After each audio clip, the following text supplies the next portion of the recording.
वसुदेवसुतं देवं कंसचाणूरमर्दनं देवकी परमानन्दं कृष्णं वन्दे जगद्गुरुम्।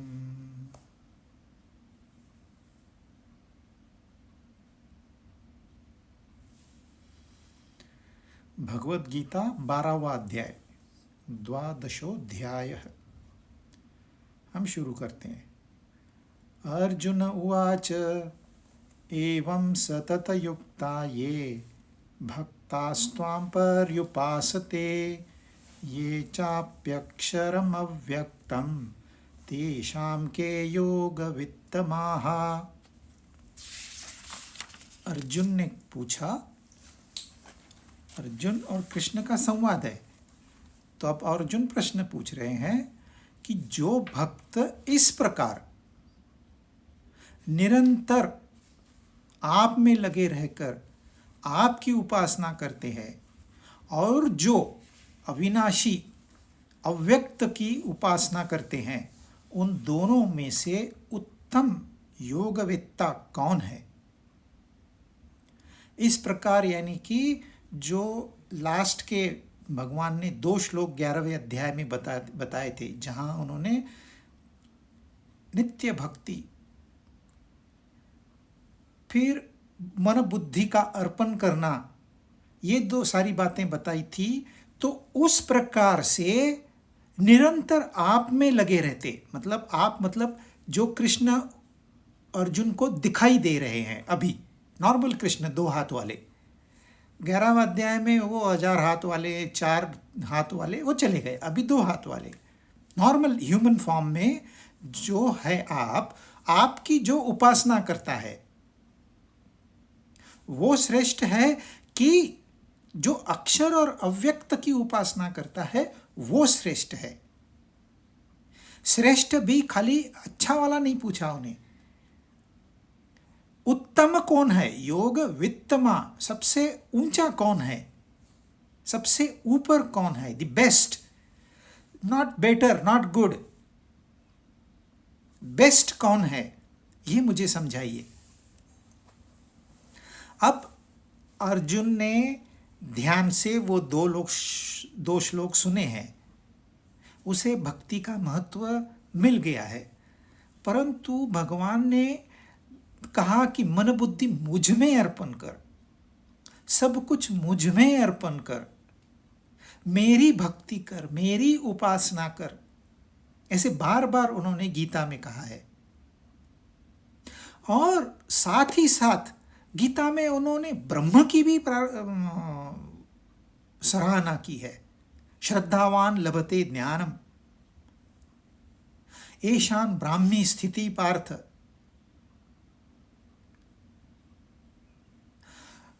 स्थितप्रज्ञ कौन है, मुनि कौन है, ये समझाते हुए उन्होंने मैं का इस्तेमाल नहीं किया है। तो एक बार कहते हैं मेरी शरण में आ, एक बार कहते हैं उसकी शरण में जा। अब ये मैं की प्रार्थना करूं, मैं की उपासना करूं या उसकी उपासना करूं, यह प्रश्न सिर्फ अर्जुन का नहीं है, ये पूरे दुनिया भर में यह प्रश्न पूछा जाता है। आइडोल वर्शिप कहां तक सही है, क्योंकि परमात्मा तो दिखाई नहीं देते, सुनाई नहीं देते, न हम उनको सूंघ सकते हैं, न हम उनका स्वाद ले सकते हैं, न छू सकते हैं, न अपनी भावनाओं में पकड़ सकते हैं, न बुद्धि के द्वारा उनका आकलन किया जाता है भी कि नहीं भी। अब है तो वो कैसे है, अक्षर और अव्यक्त, यानी कि सगुण साकार ये तो समझ में आ जाता है, निर्गुण निराकार समझ में नहीं आता। सगुण साकार बुद्धि, मन और इंद्रियों की पकड़ में आ जाता है, निर्गुण निराकार न बुद्धि की पकड़ में आता है, न मन की पकड़ में आता है, न इंद्रियों की पकड़ में आता है क्या? उन्होंने कहा है वो अव्यक्त है, अर्जुन ने ही यह बात सुनी हुई बात है कि वो अव्यक्त है, जो निर्गुण निराकार है वो अव्यक्त है। अव्यक्त का क्या मतलब? अव्यक्त का मतलब आपको न दिखाई देगा, न सुनाई देगा, न इंद्रियों से, न मन से, न बुद्धि से आप उसे पकड़ सकोगे। आप शिव मंदिर में जाते हो, शिवलिंग का दर्शन करते हो और कहते हो मैंने दर्शन किया। वस्तुतः आपने दर्शन नहीं किया है, क्योंकि जो शिवलिंग दिखाई देता है वो तो व्यक्त है, परंतु उस व्यक्त शिवलिंग का आधार जमीन के नीचे है। यदि वह पोर्शन नहीं हो शिवलिंग का तो यह पोर्शन खड़ा नहीं हो सकता। किस पे यह लिंग खड़ा होगा? अपने आप। उसको कुछ तो आधार होना चाहिए। जो अव्यक्त है हमें दिखाई नहीं देता। हाँ, अव्यक्त है, हम इसलिए ये मान लेते कि वो तो है ही नहीं, सिर्फ यही है। फिर उसी को खाली पानी चढ़ाएंगे, उसी को दूध चढ़ाएंगे, उसी के ऊपर बेलपत्र डालेंगे। जो व्यक्त है, जो व्यक्त की उपासना करता है वो सगुण की उपासना करता है। परंतु कोई भक्त होता है, वो शायद बेलपत्र न चढ़ाए, जल न चढ़ाए, पर वो जो अव्यक्त है, जो आधार है उस व्यक्त का, उसे नमन करता है। तो जो उस अव्यक्त को नमन करता है वो निर्गुण निराकार की उपासना करता है। और बहुत बार ये होता है, अव्यक्त होने की वजह से इंसान उसे स्वीकार करने को तैयार ही नहीं है। साइंस कहती है हमें बताइए, माइक्रोस्कोप में बताइए, टेलीस्कोप में बताइए, पर बताइए। अरे वो बताया नहीं जा सकता। उसका सिर्फ एक ही प्रूफ है कि आप स्वयं हो। आप आए कहां से ये आपको पता नहीं है, तो उस अव्यक्त का कैसे पता चलेगा? पता तो उसका चलेगा जो कहीं एक जगह पे स्थित है। जो हर जगह स्थित है उसका पता कैसे देवे आपको? तो साइंस कभी भी, क्योंकि साइंस जब तक एक्सट्रोवर्टेड है वो परमात्मा तक कभी नहीं पहुंच पाएगी। जब वो इंट्रोवर्ट होगी तब वो निष्कर्ष निकाल सकेगी कि वो अव्यक्त है, वो अक्षर है। अव्यक्त से ये मालूम होता है कि वो है ही नहीं, परंतु अव्यक्त होने के बावजूद वो अक्षर है। उसका कभी नाश नहीं होता, अक्षर नहीं होता, उसमें कोई कमी नहीं होती, उसमें कोई बढ़ोतरी नहीं होती। जैसे आकाश है, उसमें आप हजारों रॉकेट छोड़ दीजिए, आकाश में कोई कमतरता होगी या कोई बढ़ोतरी होगी? नहीं होगी। यदि पानी के टब में आप घुस जाओगे, पूरा शरीर उसमें डुबा दोगे, तो उतना पानी, आपके शरीर के आकार मान जितना पानी बाहर निकल जाएगा। तो पानी में कमी हो गई या बढ़ोतरी भी होगी, निकाल दिया शरीर तो। परंतु आकाश तत्व में ऐसा कोई फर्क नहीं होता। इसलिए आकाश अक्षर है और वो अव्यक्त आकाश से भी सूक्ष्म है। तो उसमें कभी कोई फर्क नहीं पड़ता, न पड़ा है, न पड़ेगा, न पड़ सकता है। वो तत्व ज्यों का त्यों रहेगा। अनादिकाल से है और अनादिकाल तक रहेगा, ज्यों का त्यों। उससे ये संसार निकलते रहेगा, उसमें ये संसार सिमटता रहेगा, ये चक्र चालू रहेंगे। अब अर्जुन ये पूछ रहे हैं, अविनाशी अव्यक्त यानी कि निर्गुण की उपासना करें या आपकी यानी कि सगुण की उपासना करें।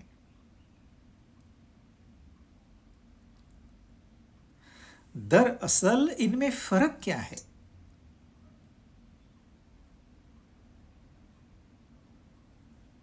जब इंद्रियां बीच में आ गई तो वो सगुण हो गया, जब मन बुद्धि बीच में आ गई तो वो सगुण हो गया। सगुण मतलब आप गुणों के माध्यम से उसे जान सकते हैं, और निर्गुण मतलब आप गुणों के माध्यम से उसे जान नहीं सकते। निराकार मतलब उसका कोई आकार न होने की वजह से आप अपने इंद्रिय मन बुद्धि से नहीं जान पाओगे। जब वो निर्गुण है, वो निराकार है, तो वो है ही नहीं। मन है ना, ये ऐसे गेम खेलता है। इंसान का मन बड़ा वकील है। अभी देखो, कोई गुण तो है ही नहीं, कोई आकार तो है ही नहीं, इसका मतलब वो है ही नहीं। यह लौकिक भाषा है। लौकिक भाषा में आप अपने दांव पेच खेल के कुछ भी सिद्ध करोगे, परंतु वो सत्य नहीं है।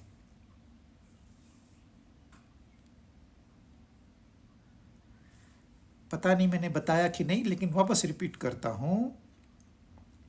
यदि मैं इस जबान को ऐसे बाहर निकाल के रखूं, पूरा सुखा दूं, ड्राई, और उसके ऊपर एक बार नमक रखूं, एक बार शक्कर रखूं, एक बार तीखा रखूं, तो क्या होगा? कुछ भी नहीं होगा। न आपको मीठापन मालूम पड़ेगा, न खारापन मालूम पड़ेगा, न तीखापन मालूम पड़ेगा, जब तक कि आपकी जुबान सूखी हुई है। अब आप नमक डाल दो, 2 बूंद पानी डाल दो, आपकी आंख बंद होगी तो आप कहोगे ये नमक है। शक्कर डाल दो जरा सी, 2 बूंद पानी डाल दो, आप कहोगे मीठा है। तीखा रख दो, 2 बूंद पानी डाल दो, आप कहोगे तीखा है। परंतु जहां पानी तत्व नहीं है तो आपको कोई स्वाद नहीं मिलेगा।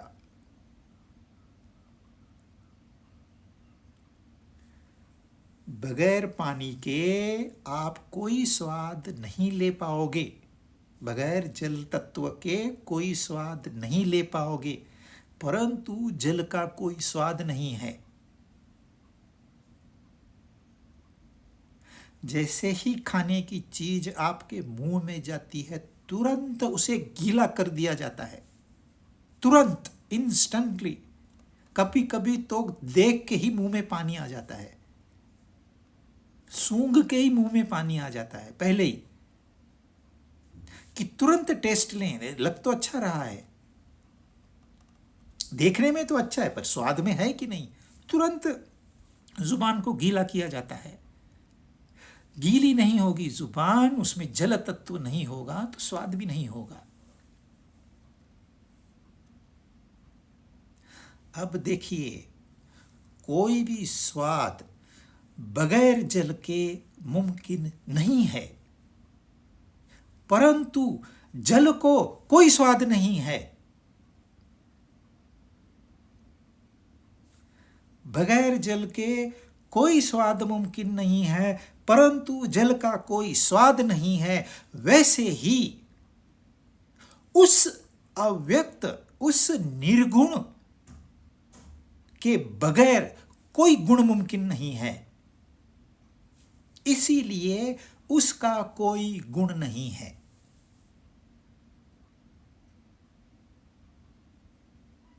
उसका कोई गुण नहीं है, लेकिन उसके बगैर कोई गुण नहीं है। जैसे जल का कोई स्वाद नहीं है, जल के बगैर कोई स्वाद नहीं है।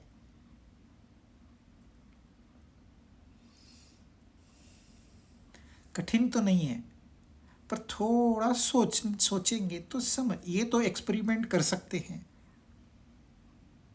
वो एक्सपेरिमेंट नहीं कर सकते। अब मैं कह दूं सारे के सारे स्वाद जल से है तो जल के है, वैसे ही सारे के सारे गुण उस निर्गुण के हैं। निर्गुण का मतलब ये नहीं उसे कोई पता नहीं, सारे के सारे गुण जिसके हैं उसको निर्गुण कहते हैं, क्योंकि किसी गुण में उसकी दिलचस्पी नहीं है, इसलिए वो निर्गुण है। लोग ये निष्कर्ष, अरे निर्गुण है ना मतलब वो है ही, गुण ही नहीं है तो कैसे है? शक्कर मीठी है हम इसलिए शक्कर है, नमक खारा है इसलिए नमक है, अरे उसका तो कोई गुण नहीं है, वो नहीं है। सारे गुण उसके हैं। कोई चोर उचक्के के भी गुण उसी के है वजह से ही है, वो नहीं है तो कोई गुण नहीं है। इसलिए निर्गुण का अर्थ ये भी होता है कि सारे के सारे गुण उसके हैं, उसके होने के बावजूद उसे एक भी गुण में दिलचस्पी नहीं है, इसलिए उसको निर्गुण कहा गया है। सेम थिंग निराकार, उसका कोई आकार नहीं है, जैसे आकाश का कोई आकार नहीं है, वो निराकार है, परंतु विदाउट आकाश कोई आकार मुमकिन नहीं है। जब आप कहते हो ये गोल है तो ये आकाश की वजह से आप उसे गोल कहते हो, वहां आकाश ही ना हो तो ये गोल है आप कह नहीं पाओगे। वहां पर एक ब्लैक होल है, अनगिनत अंतर पे एक ब्लैक होल है, ये किस आधार पे कह सकते हो? पहले तो आपने गिना, इतना गिना, 5 मिलियन लाइट ईयर्स अवे आपने कहा, तो ये किस आधार पर? ये आकाश के आधार पर। तो सारे आकाश, सारे आकार आकाश की वजह से है, आकाश का कोई आकार नहीं है, सारे आकार आकाश के ही है।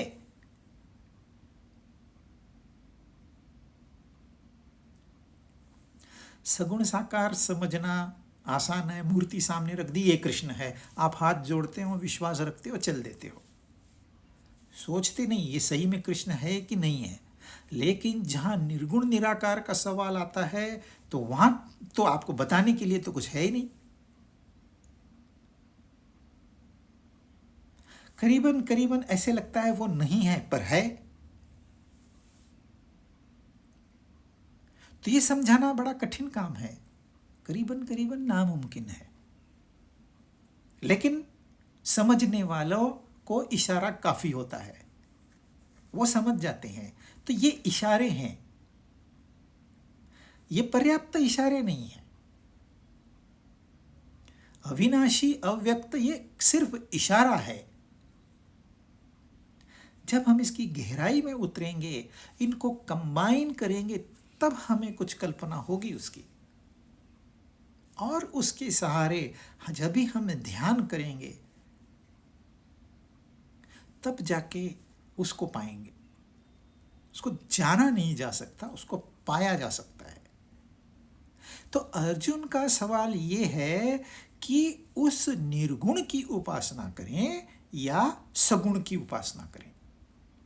उपासना, उप का अर्थ होता है नजदीक, आसन का अर्थ होता है बैठना। अब उपासना आप सगुण की कर सकेंगे, उसके नजदीक जाके बैठोगे, पर निर्गुण की कैसे करोगे, उसके नजदीक कैसे बैठोगे? तो ये ऐसा अर्थ नहीं लेते उसका। वो बैठना कोई शरीर से बैठना नहीं है, वो बैठना है इंद्रिय मन बुद्धि उसको अर्पण कर देना। एक लड़की अनजान, एक लड़का अनजान, शादी हो गई, पति पत्नी हो गए। अब पत्नी उस घर में झाड़ू लगा रही है, किस नाते?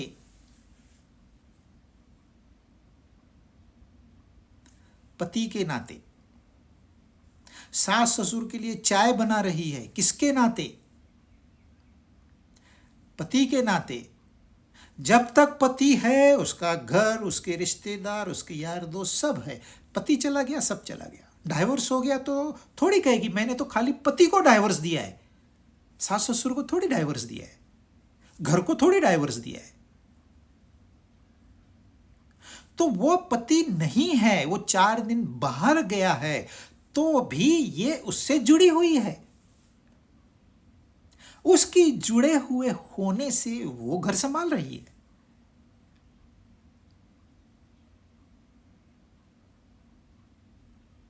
तो उपासना का अर्थ होता है वो व्यक्त है, अव्यक्त है, गुणी है, निर्गुणी है, उससे जुड़े रहना।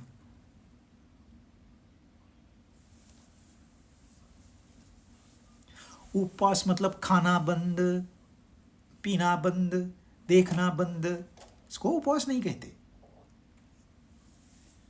ये साधना आपको करनी है, स्वेच्छा से आप करिए, बंधन कारक नहीं है। बंधन कारक ये है कि आप उससे जुड़े रहें। जुड़े रहें मतलब आंतरिक स्थिति है वो, बाह्य स्थिति का उससे कोई लेना देना नहीं। पति पत्नी में झगड़ा हो गया तो भी पत्नी और पति दोनों एक दूसरे से जुड़े हुए हैं, अलग नहीं हुआ। आपको दिखाई देगा कि अरे ये तो एक दूसरे के दुश्मन है, नहीं है। ऐसे ही भक्त भगवान से कुछ भी कहेगा, भक्त को बहुत सारे अधिकार है, कभी गलत भी कहेगा, कभी दुश्मनी भी दिखाएगा, दुश्मनी का आधार लेके उसे याद करेगा, परंतु है वो जुड़ा हुआ। वो भी उपासक है। कंस भी उपासक था कृष्ण का। उठते बैठते सोते जागते उसको कृष्ण कृष्ण कृष्ण। भक्त क्या करता है? यही तो करता है, उठते बैठते सोचते जागते उसका नाम लेता है। तो उसने भी तो वही किया, वो भी भक्त हो गया, वो भी उपासक हो गया। तो उपासना करनी है मतलब फिजिकली आप जो करना है करिए, but that is not important. आप अपने सूक्ष्म शरीर में उसको गहराई से उस नाम को लिख दीजिए जिसका कोई नाम नहीं है। ध्यान, हम काम कर रहे हैं, सारे अपना रूटीन सब चल रहा है, लेकिन एक अंश उससे जुड़ा हुआ है, उसको कहेंगे उपासना। आप भले सिनेमा देखने जाइए, एक अंश उससे जुड़ा हुआ है। आपको पता है सत्य क्या है और माया क्या है। लोग सिनेमा को भी सही मानते हैं, वो एक्टर लोगों को सही के हीरो मानते हैं, और 1 2 4 नहीं, हजारों करोड़ों लोग जो हीरो है नहीं उसे हीरो मान लेते हैं और अपने पैसे उड़ाते हैं। यह है माया का परिणाम। सत्य की जब तक जानकारी नहीं है तब तक माया का पकड़ा रहेगा ही रहेगा। जो हीरो है उसको कोई पहचानेगा नहीं, परंतु जो हीरो की नकल करता है उससे हार पहनाए जाएंगे, उसकी पूजाएं की जाएगी, उसको मान सम्मान मिलेगा। कहाँ है उपासना? नकली काम करने से उपासना नहीं होगी, असली काम करिए तो होगी उपासना।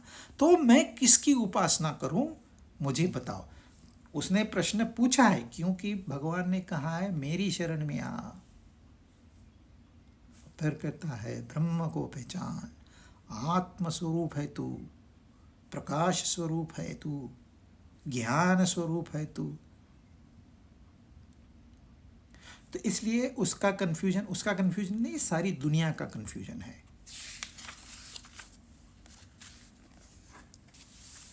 अब उसका उत्तर, श्लोक दूसरा। श्री भगवान उवाच मय्यावेश्य मनो ये मां नित्ययुक्ता उपासते श्रद्धया परयोपेता ते मे युक्ततमा मताः। श्री भगवान ने कहा, मुझ में मन को लगाकर नित्य निरंतर मुझ में लगे हुए जो भी है, परम श्रद्धा से युक्त होकर मेरी उपासना करते हैं, यानी कि सगुण की उपासना करते हैं, वे मेरे मत में सर्वश्रेष्ठ है। सर्वश्रेष्ठ कौन है, सीधे सीधे बता दिया, लेकिन कहा मेरे मत में सर्वश्रेष्ठ है। कौन सर्वश्रेष्ठ है? जिसने मन को मेरे में लगा दिया और परम श्रद्धा से युक्त है। मन में लगा के नित्य युक्त है, श्रद्धा से युक्त है, मतलब मन से भी युक्त है, श्रद्धा से भी युक्त है, मेरी उपासना करता है, मेरा ही ध्यान करता है, मतलब कृष्ण का ध्यान करता है। कृष्ण हो, राम हो, कोई एक फिगर, कोई एक आकार, उसकी उपासना करता है, वो मेरे मत में सर्वश्रेष्ठ है। अभी मन का लगाना भगवान में, ये आप किसी से भी पूछिए, किसी भी भक्त से पूछिए, क्या आपका मन लग गया? सही मायने में मन लग गया? कैसे? नित्य युक्ता, नित्य निरंतर मन उसी में ही लगा रहे। लोगों का मन लगता है, कैसे लगता है? चलो आज सत्संग है, घर में वैसे भी नाश्ता नहीं बनाया है, सब लोग जा रहे हैं, जाने को गाड़ी फ्री है, चलो सत्संग में बैठते हैं, सुनेंगे, प्रसाद खाएंगे, टाइम पास हो जाएगा, काम तो है नहीं। परंतु वो जो सत्संग में उन्होंने घंटा 2 घंटे बिताए, तो वो उस समय युक्त थे। सत्संग में गए हैं तो संसारी विचार अपने आप कम हो जाएंगे, शायद निकल भी जाएं किसी किसी के। जब संसारी विचार निकल गए मन से, तो वो युक्त हो गया। जैसे ही उस दरवाजे से बाहर पड़े, संसार शुरू। भूल भी गए क्या कहा आज गुरु ने, भूल भी। आप पूछिए सत्संगी से, क्या बताया आज गुरु ने? अरे अच्छा था, सत्संग है, बैठना काफी है वहां पर।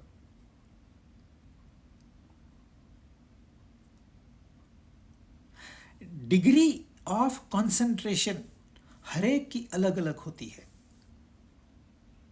तो युक्त नित्य निरंतर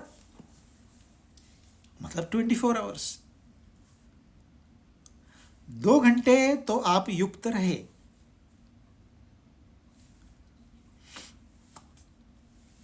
घर में पूजा है, 4 घंटे की पूजा है, 4 घंटे चलो आपको दे देते हैं, कोई युक्त नहीं रहता है, क्योंकि आधे घंटे के भी सत्संग में लोग 5 मिनट नहीं सुन पाते, ध्यान नहीं दे पाते। फिर घर में अरे गैस बंद किया क्या, कोई तो आने वाला था, मैंने तो पड़ोस को बताया भी नहीं, अरे वो नहीं आया, मेरा दोस्त नहीं आया आज, क्या बात है। मन में संसार ही शुरू है, सत्संग शुरू है, काहे के युक्त। पर चलो ग्रांट कर देते हैं 1-2 घंटा आप युक्त रहे भी, लेकिन वो तो 24 आवर्स की बात कर रहे हैं।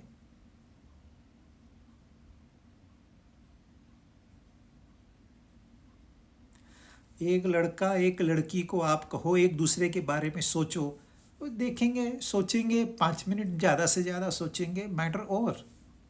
फिर बोलेंगे नहीं, हमको नहीं इंटरेस्ट, ये ऐसा काम नहीं होता है हमारे से। पर वही प्यार हो जाए तो फिर नित्य युक्त हो गए। ये भले एक कंट्री में हो, वो दूसरे कंट्री में हो, फिर भी नित्य युक्त हो गए, वो जुड़ गए।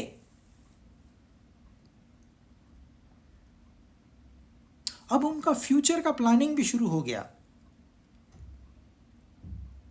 तो कैसे जुड़े, कैसे युक्त हो गए?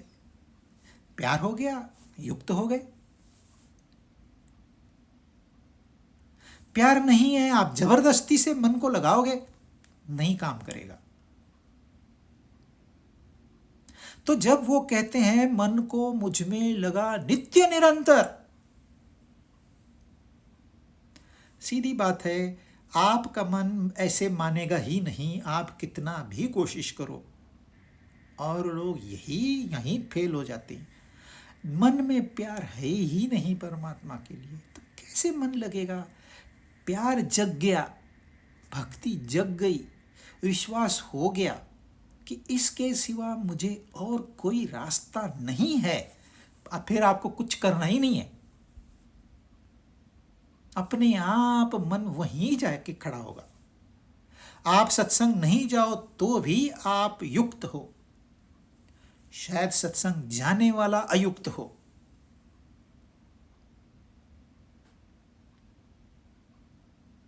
तो सूत्र ढूंढना है कि मन को, उनको तो सिर्फ कहते हैं मन को नित्य निरंतर मुझ में लगा दे।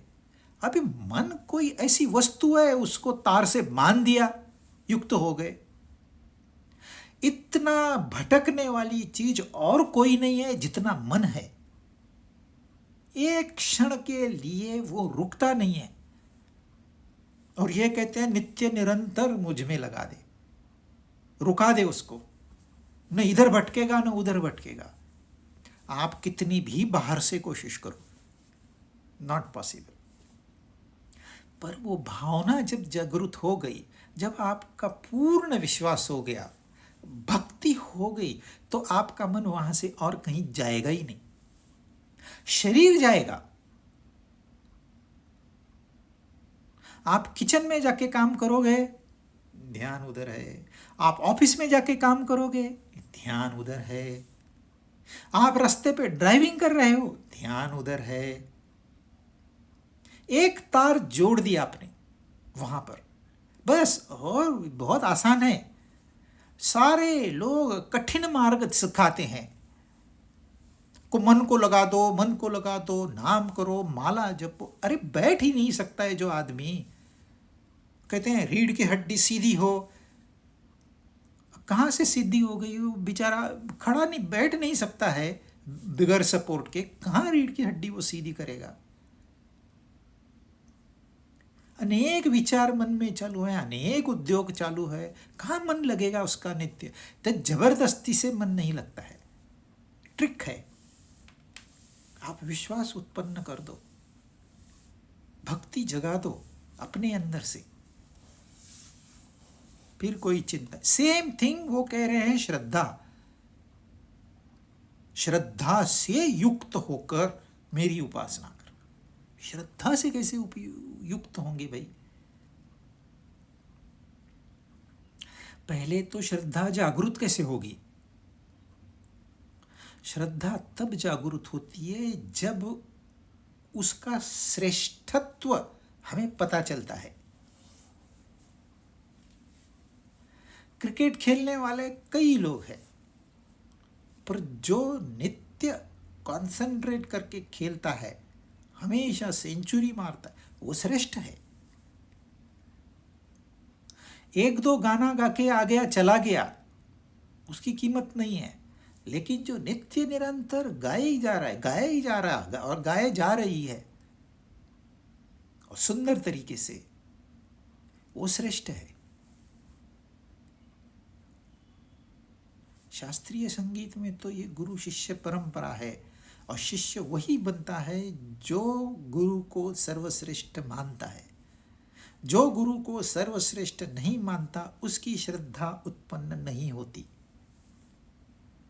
जब श्रद्धा नहीं है तो बुद्धि कार्य नहीं करेगी, परंतु श्रद्धा जागृत हो गई, उसका महत्व हमें मालूम पड़ गया, तो बुद्धि वहां से हटेगी नहीं। तो हमारी श्रद्धा का टेस्ट ये है कि क्या हमारी बुद्धि वहीं जाके एनालिसिस करती है, भाई नित्य युक्त क्या होना चाहिए। ये अक्षर अक्षर कहते हैं, मुझे अभी तक समझ में नहीं आया। ये समझ में आता है दूध फट गया अक्षर हो गया, ये समझ में आता है सब्जी खराब हो गई अक्षर हो गई, ये हमें अक्षर कैसे, कोई चीज अक्षर तो है ही नहीं। तो क्या पत्थर अक्षर है? नहीं, अरे पत्थर भी तो अक्षर नहीं है। इस तरह से चिंतन शुरू हो गया, तो श्रद्धा हुई। मन से मनन, बुद्धि से चिंतन, मन से मनन, बुद्धि से चिंतन, मन से मनन, बुद्धि से चिंतन, ये कह रहे हैं।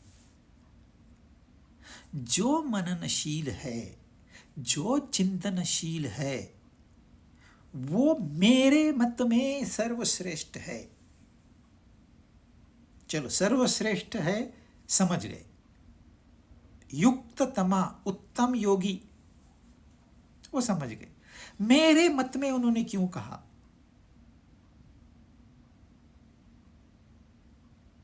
अब यहां वो सगुण उपासक की बात कर रहे हैं। देख के, जान के उपासना जो करता है वो सगुण की उपासना करता है, क्योंकि जो दिखाई देता है, जो समझ में आ जाता, भगवान है, मैं समझ गया हूं भगवान है। हालांकि इतना जल्दी नहीं है समझना, परंतु श्रद्धा जागृत हो गई है, भक्ति जागृत हो गई है। जो मनन कर रहा है, चिंतन कर रहा है, तो इसका मतलब मन भी लग गया है, बुद्धि भी लग गई है, परंतु कहां? सगुण में। वो मेरे मत में सर्वश्रेष्ठ है। अच्छा, अभी स्कूल हो गया, 12वीं का 12th का रिजल्ट आ गया, आप पास हो गए, आप आके प्रश्न पूछते हैं मैं आगे क्या करूं, कौन सा मार्ग श्रेष्ठ है?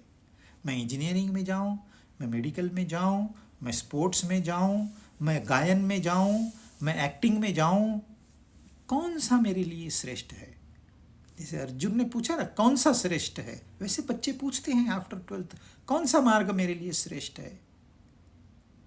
भाई मार्कशीट लिया, तेरी मार्कशीट देखी, भाषा में जैसे तैसे पास हुआ है, मैथ्स में डिस्टिंक्शन, साइंस में डिस्टिंक्शन, मेरे मत में तू इंजीनियरिंग कर।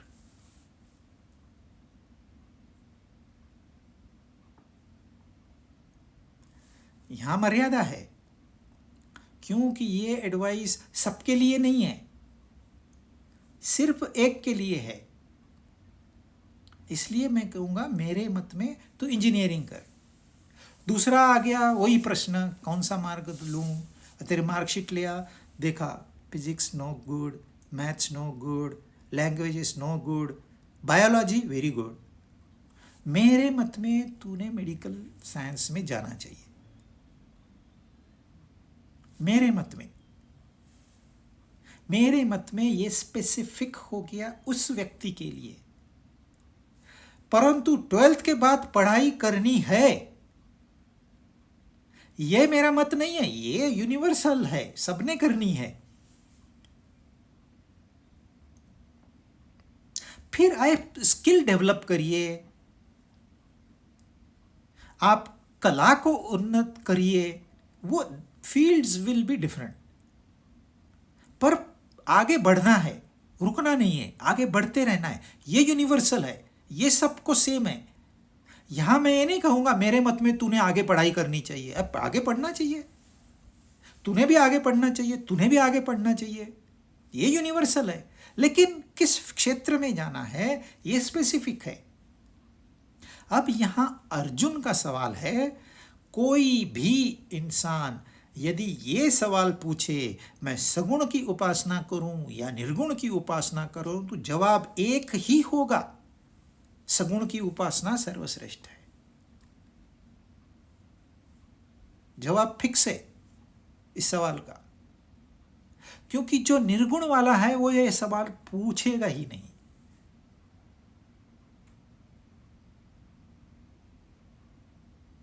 मैं स्कूल में जाऊं कि कॉलेज में जाऊं, मैं कॉलेज में जाऊं कि यूनिवर्सिटी में जाऊं, ऐसा सवाल कौन पूछेगा? जो निचले स्तर पर है, जो ऊंचे स्तर पर है, वो थोड़ी ये सवाल पूछेगा।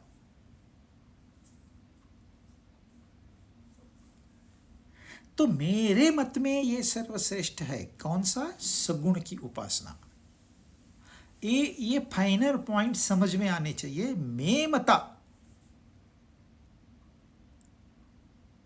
मता लाने की क्या जरूरत थी? लाया है तो उसका तो अर्थ होना ही चाहिए। तो ये जवाब अर्जुन के लिए है, यानी कि हम सब के लिए है। हमको भी सगुण से ही शुरुआत करनी है। निर्गुण कहां से समझ में आएगा? वो तो लेटर स्टेज है। परंतु दोनों ही मार्ग जाएंगे एक ही उद्देश्य को, ये हम बाद में देखेंगे। अब श्लोक 3 और 4 हम साथ में लेंगे।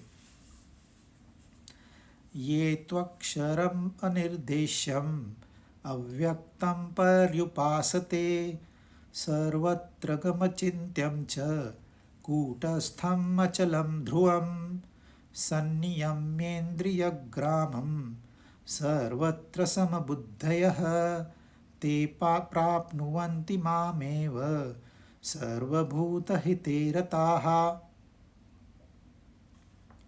और पहले उन्होंने बताया कि सगुण वाला सर्वश्रेष्ठ है, और जो इंद्रियों को वश में कर लेता है,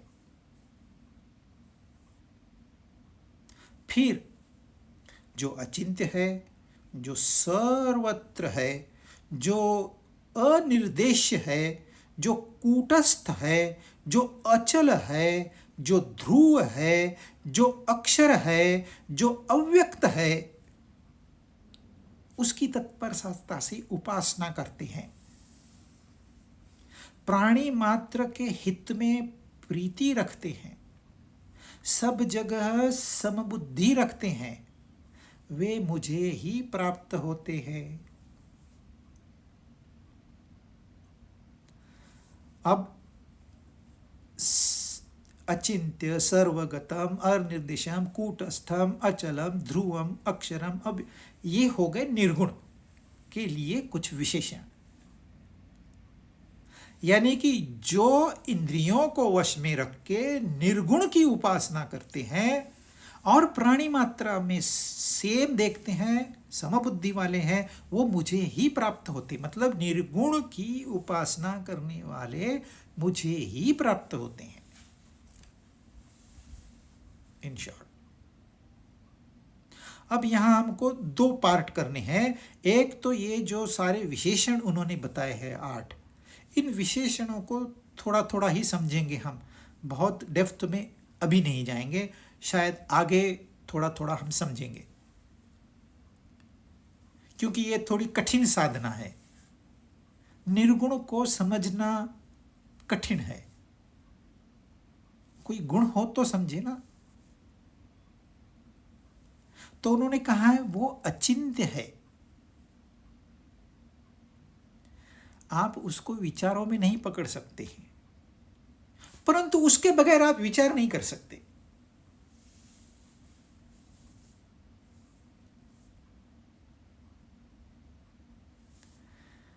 वो है, उसमें कोई विचार नहीं है।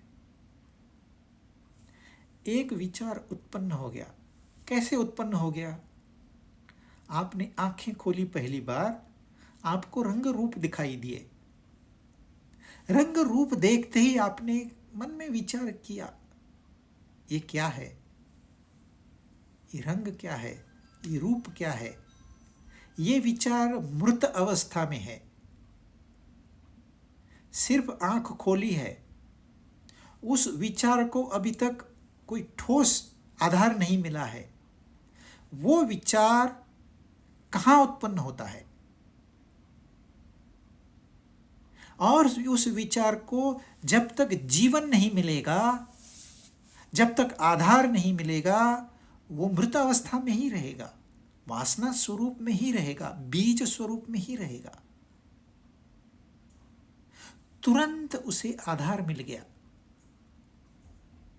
तो विचार प्रकट हो गया, और जब विचार प्रकट हो गया तो विचार को जानने वाला भी प्रकट हो गया।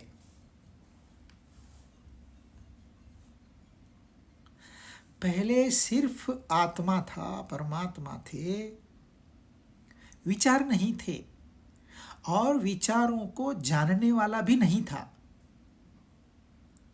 विचार उत्पन्न हो गया, उसको आधार मिल गया, तो विचार पैदा हो गया और विचार को जानने वाला पैदा हो गया।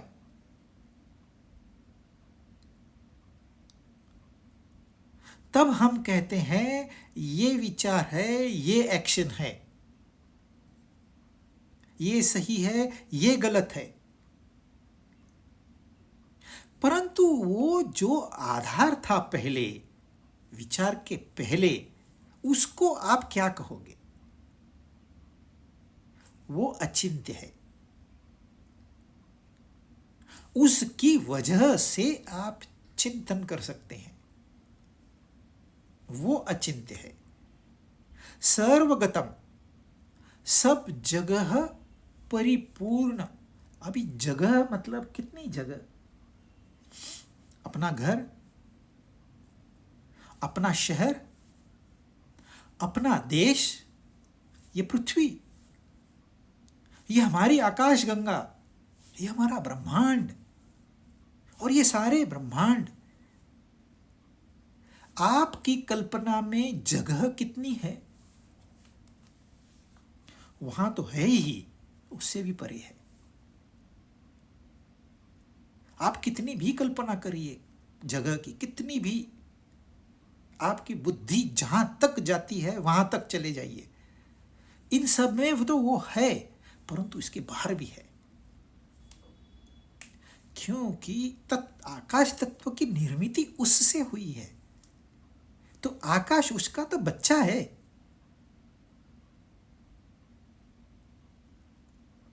तो वो कितना महान है। इसलिए उसका एक विशेषण है कि वो संपूर्ण जर्रे जर्रे में है और संपूर्ण ब्रह्मांड को व्याप्त करके भी बाकी है। अनिर्देशम, अभी ये निर्देश है, अचिंत्य सर्वगतम, ये निर्देश है, लेकिन वो अनिर्देश है। देखिए, आप रास्ते पे जा रहे हो तो एक निर्देश होता है, turn right for this city, turn left for this city, निर्देश होता है। क्योंकि सिटी एक तो राइट में है या तो लेफ्ट में है। परंतु जो सब जगह है, राइट में भी है, लेफ्ट में भी है, ऊपर भी है, नीचे भी है, आगे भी है, पीछे भी है, उसको कैसे निर्देश करेंगे आप? क्योंकि वो सर्वत्र है, इसलिए निर्देश भी नहीं कर सकते हम। जो दिखाई दे तो हम निर्देश करेंगे, तो दिखाई देता नहीं। कूटस्थ, कूटस्थ मतलब जिसकी वजह से सारे बदलाव होते हैं, परंतु जिसमें कोई बदलाव नहीं होता है। सारे आकार उसके ऊपर बनते हैं, उसका को भी आकार बदलता नहीं है। जो एनविल होता है, चाहे वो गोल्ड स्मिथ का एनविल हो या फिर आयरन स्मिथ का एनविल हो, वो एनविल यानी कि एक बड़ा लोहे का टुकड़ा होता है, उसके ऊपर वो सोना रख के उसको ठोकता है, या लोहा रख के उसको ठोकता है। जिस लोहे को वो लोहे से ठोकता है उस लोहे का आकार बदलते रहता है, लेकिन जिसका आधार उसने लिया हुआ है लोहार ने, उसका कोई आकार बदल नहीं होता, कोई परिवर्तन उसमें नहीं आता है। वो कूटस्थ है, वो ज्यों का त्यों रहेगा। उसके ऊपर कोई भी एक लोहा है जो सेम रहेगा, दूसरा लोहा उसके ऊपर आके आकार बदल के चला जाएगा, तीसरा लोहा आएगा आकार बदल के चला जाएगा, चौथा लोहा आएगा आकार बदल के चला जाएगा। वो ज्यों का त्यों बना हुआ है, वो कूटस्थ है। अचलम,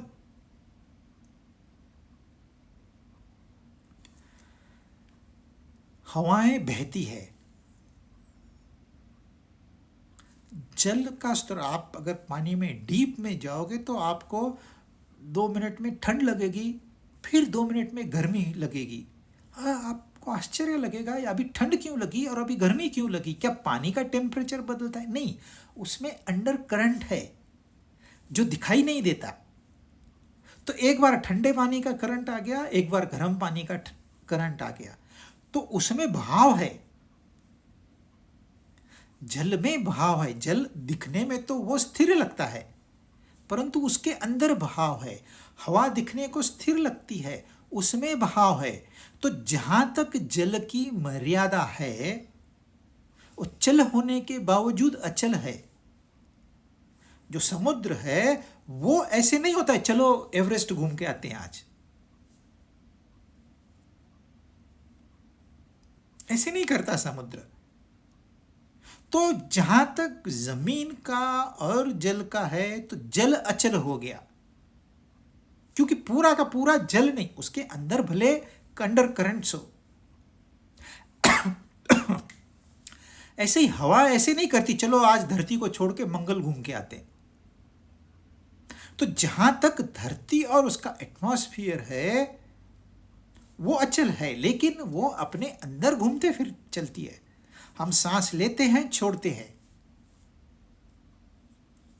लगता है कि वो चल रही है, परंतु एक मर्यादा में वो अचल है। आकाश में सब कुछ चल रहा है, लेकिन आकाश अचल है। आकाश जिसमें स्थित है वो कहां जाएगा? हवा तो चलो एक बार सोचेगी भी, धरती छोड़ के मंगल पे चलते हैं, सोचेगी भी। समुद्र शायद सोच ले कि चलो यहां छोड़ के ऊंचाई गांठते हैं, ऊंचाई देख के आते हैं, शायद सोच ले। परंतु आकाश कहां जाएगा? आकाश के अंदर सब कुछ आएंगे और जाएंगे। और ये जो आकाश जिसमें स्थित है, नींद में तो हमको आकाश का ज्ञान नहीं होता है, तो एक तरह से आकाश गायब होता है फिर प्रकट होता है एक हिसाब से। परंतु वो नहीं, वो तो सदैव रहता है। इसलिए तो हम कहते हैं मुझे अच्छी नींद आ गई। किसने ये रिकॉर्ड किया भाई? कौन था उसका विटनेस? तो वो सर्वत्र होने से वो अचल है। ध्रुव जिसकी स्थिति है, जैसे आप बड़ा पर्वत देख लीजिए, ध्रुव है, एक जगह स्थिर है। अक्षर है, अक्षर हमने देख लिया। अव्यक्त है, वो भी देख लिया। तो भगवान का कोई वर्णन नहीं हो सकता क्योंकि वो निर्गुण है। परंतु कोशिश हमेशा ये की जाती है कि कुछ विशेषण ऐसे बताए जाएं कि सारे विशेषण मिला के इंसान कुछ नतीजे पे पहुंच सके। तो यहाँ उन्होंने 8 लक्षण बताए हैं, जिसमें कि 5 तो निगेटिव है। अचिंत्य, अनिर्देश्य, अचल, अक्षर, मतलब नॉन क्षर।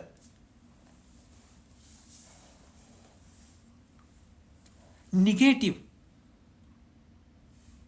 परमात्मा का वर्णन निगेटिव से किया जाता है, क्योंकि हमारे दिमाग में जो बातें बैठी है भगवान के बारे में वो नहीं है। नेति नेति की भाषा वहां होती है। आप कोई भाई पर्वत के जैसा है क्या भगवान? नहीं। आकाश के जैसा है क्या भगवान? नहीं। जल के जैसा है क्या भगवान? नहीं। अग्नि के जैसा है क्या भगवान? नहीं। आप भले अग्नि की पूजा करते हैं, जल की पूजा करते हैं, वायु की पूजा करते हैं, परंतु वो वैसा नहीं है। सब नहीं होने के बाद जो शेष रहेगा वो है। उस शेष का वर्णन नहीं होता है। इसलिए नि से या अ से उसका वर्णन किया जाता है। निर्गुणो निष्क्रियो नित्यो निर्विकल्पो निरंजन। नी से नॉन, वो नहीं है, ये भी नहीं है, वो भी नहीं है, वो भी नहीं है, क्योंकि उसका वर्णन करने का कोई तरीका है ही नहीं। वर्णन करना यह लौकिक है और वो अलौकिक है। जैसे एक सपना देख रहे हैं हमको पता है जागृत अवस्था में हम कौन है, हमको ये भी पता होता है स्वप्नावस्था में हम दूसरे ही कोई तो है, लेकिन वो दूसरा और ये इनमें संभाषण हो सकता है क्या? नहीं हो सकता। तो जो सपने वाले को स्थिति ये जागृत व्यक्ति की है, वही स्थिति हमारी और परमात्मा की है। हम इस लोक में है और भाषा इस लोक को बिलोंग करती है। जो पारलौकिक है उसको लौकिक भाषा में नहीं बताया जाता। तो जो भी आपके दिमाग में उसका है वो नहीं है, पर वो है। तो यहां संक्षिप्त में हमने निर्गुण का वर्णन देखा। अभी जब निर्गुण की उपासना करनी है तो क्या कहते हैं वो? आपको इंद्रियों को काबू में रखना है, आपको सर्व प्राणियों में सम प्रीति रखनी है और आपको सम बुद्धि होना है, तब आप मुझे प्राप्त होंगे। और जब वहां उन्होंने क्या कहा, भाई मन लगा दे, बुद्धि लगा दे, हो गया। वहां सगुण में बहुत आसान है। निर्गुण में कहते हैं इंद्रिय समूह, इंद्रिय ग्रामम सनियम्य, भली भांति वश में करना है, साधा वश में नहीं करना है। भली भांति इंद्रियों को वश में, इंद्रियों को वश में करना कोई आसान बात है? ये तो फिर सगुण की उपासना आसान, वहां इंद्रियों में वश में नहीं करना है, क्योंकि उन्होंने कहा तो नहीं है। सिर्फ इंद्रियों को वश में नहीं करना है, सारे सर्वभूत हिते रताः, सारे प्राणियों के हित में आपने एंजॉय करना है। कितनी कठिन उपासना है। सर्वत्र समबुद्धि रखनी है, तो आप मुझे ही प्राप्त होंगे। ये मुझे कौन है? Question mark.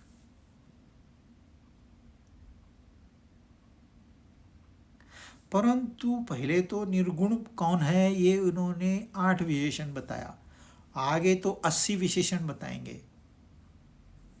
इन सबको जोड़ना है। अभी फिलहाल उन्होंने 8 ही विशेषण बताए। यह निर्गुण। अब निर्गुण की उपासना के लिए इंद्रिय कंट्रोल, सर्वभूत हितेरता और समबुद्धया, ये 3 उपासनाएं करनी है। ये पार्शियलिटी है। वहां उन्होंने ये सब बातें नहीं बताई और यहां कह रहे ये इंद्रिय कंट्रोल करो, वहां नहीं कहा इंद्रिय कंट्रोल करो। ये पार्शियलिटी है। भगवान पार्शियल है।